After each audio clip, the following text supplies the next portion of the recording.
Hello, my name is Diana Dirkby, and I live with paranoid schizophrenia.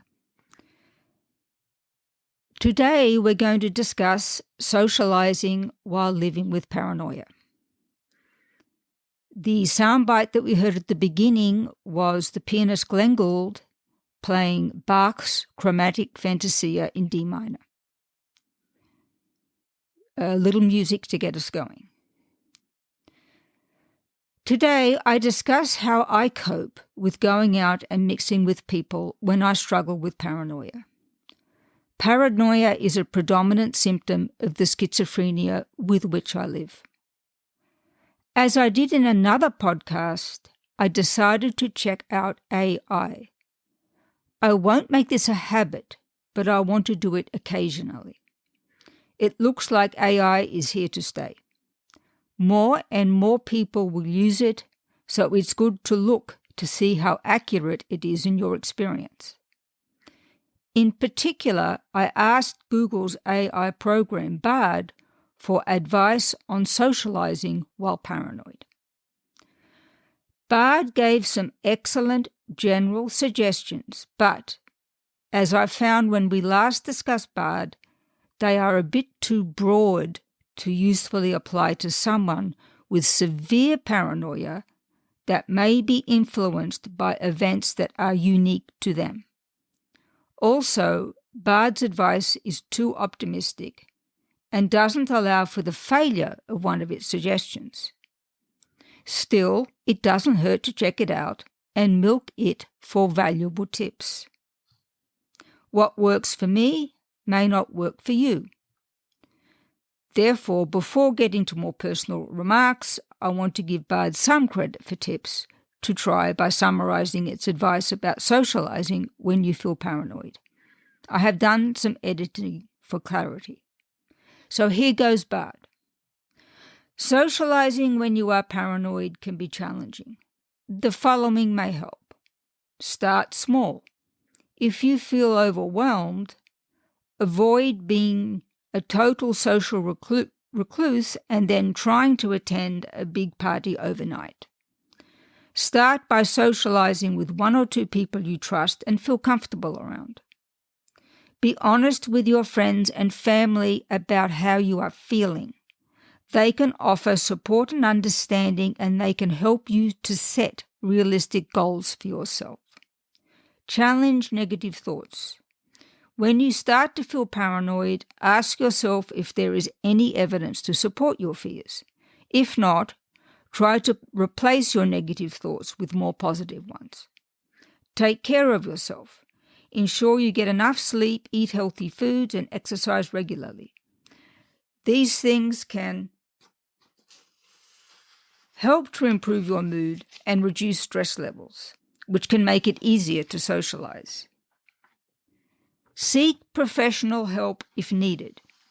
Talk to a therapist or counselor if your paranoia is severe or interferes with your daily life. They can help you to develop coping mechanisms and strategies for managing your anxiety. Choose activities that you enjoy. If you are not having fun, you will likely start feeling anxious. Take breaks. If you start to feel overwhelmed, take a few minutes to step away from the situation and collect yourself. Don't be afraid to say no. Don't feel obligated to do it if you are not feeling up to socializing. Remember, you are not alone. Many people, even if they are not living with paranoid schizophrenia, experience paranoia at some point. You can learn to manage your anxiety and enjoy socializing again with time and effort. That concludes Bard's remarks. The remarks by Bard are helpful, and I applaud the quality of its AI. If you are dealing with a person who is enjoying discovering AI and has difficulty socializing due to paranoia, showing them what Bard says may make them more likely to follow some of the tips than if you try to influence them by yourself. The shortcoming of Bard's response is that it is too general. It may not work at all if your paranoia is severe, as it can be in my case. and made worse by my personal situation at the time. It does not cover schizophrenia as I live it, nor is it adequate for the character Sarah of my book when she is having a psychotic break. Bard's advice would apply more to a situation where my paranoia has been controlled and I wish to venture out after a bad episode. Beginning again after a bad psychotic break can be challenging, and what Bard advises can't hurt as long as you are honest with yourself about how you feel and the actual progress you are making. For the rest of the podcast, I will discuss a few things relevant to my experience of socializing while paranoid that are not covered adequately by Bard. When struggling with the paranoid schizophrenia I live with, I can have episodes where I feel negatively judged by everyone except my spouse. In addition, when I see other people, my senses may play tricks on me. I may view their faces as distorted. I may think I see people who are not there. I have a lot of trouble reading the meaning of the expression on people's faces. All I want to do is to take care of whatever business has forced me out of my home and return there as quickly as possible. In my case, my spouse usually accompanies me and is incredibly considerate about my problems. One of my tools during such episodes is to avoid social contact while I work with my doctors and the support at home of my spouse to control my symptoms. Socializing during the worst of my paranoia seldom results in positive reinforcement. Unfortunately, it is more likely to add to my paranoia as I overanalyze the reaction of others to me when I am outside my home. I need a lot of sessions with my psychologist and usually an adjustment of my medication by my psychiatrist, together with the luxury to rest at home due to a spouse who is willing to work with me. My character Sarah in the novel The Overlife has periods when she must control her symptoms with no support. Such was my case before I married. However, sometimes you need to go out, and that may happen before you are as controlled as you would like. The only way at such times that I have found to make encounters with people outside my home go well is to play tricks on myself. I will give 2 examples. First example. When I go out with my spouse, I tell myself that no matter how I feel, I must ensure my spouse has an enjoyable outing. I often fear, when paranoid, that my spouse is being persecuted along with myself. I tell myself that the best way to keep us both out of trouble is to be polite to everyone we see, no matter how I feel about them. I have discussed this idea with my psychologist, who helps motivate me to follow it. Second example.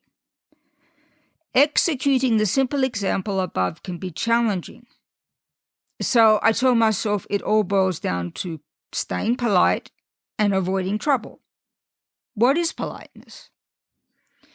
It is behavior that is respectful and considerate of other people, no matter how you feel about them. Unfortunately, that is often tantamount to lying. But a polite lie can go further than a harsh truth. However, all my inner instincts may be pointing away from that path. So I trick myself. I love movies. Before confronting a social situation, no matter how trivial, like shopping, I choose a character from a film that I would like to be during my outing. I act that part, being careful to keep it in the context of what is happening. For example, I'm not going to try to imitate the voice of Betty Davis when I am in her role. The role is inside my head, helping me to temporarily cope as someone else. I discussed this trick with my psychologist, who said it can be seen as a form of politeness. I internally lie about my identity, but it's harmless if that makes me pleasant. Now, I encourage anyone living with paranoia to find their own tricks if the advice given by Bud is good, but more is needed. You may fare better when you leave your home if you are listening to music on your smartphone. I often choose a favorite piece of music, like the music we began with today, to turn over and over in my head if I am nervous about going out, but I must do so, if only to avoid being housebound to an unhealthy extent. Maybe there are certain times of day when it's easiest for you to socialize. For me, it's the morning. Perhaps you have a favorite T-shirt that makes you feel brave and ready to avoid the traps of paranoia, at least for a while, when you see other people. I have a T-shirt with an ink blot on it that says, "I am not ashamed." It has a good effect on me. It is made by the mental health consumer with the Twitter account at schizophrenic NY. So the NY here stands for New York, where this consumer of mental health lives. And again, the Twitter address is at schizophrenic NY.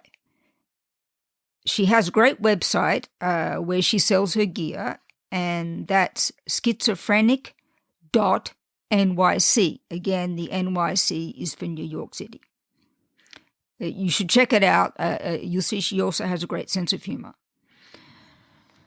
One step you can take is to list what works and what doesn't when you socialize with paranoia.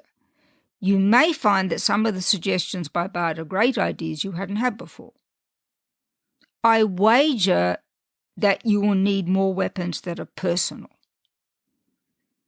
I rely heavily on my psychologist to gain traction and have guidance about my behavior. She is a more qualified person than just a random friend. I urge you to discuss any problem concerning socializing and paranoia with a psychologist that you trust. Above all, don't do damage to yourself by pretending you are capable of certain types of socialization when you know you aren't. Don't let well-meaning family and friends pressure you. Listen to yourself, even if it's a paranoid self, and take it from there. Don't be afraid if you know no one else who copes the way you do. We all have our unique makeup. If it works, and hold that dear. So we can sum it up by saying, look for good tips when they are there. Remember them, but please allow for your personal problems, the severity of your paranoia, and please consult your doctors if the situation is severe. That is the quickest way back to socializing, and when you are able to socialize, be yourself, your polite self. But don't let anyone pressure you to do something that you're not ready to do. So that's all for today. I hope you have a great day. I hope you have great health. And I thank you for listening.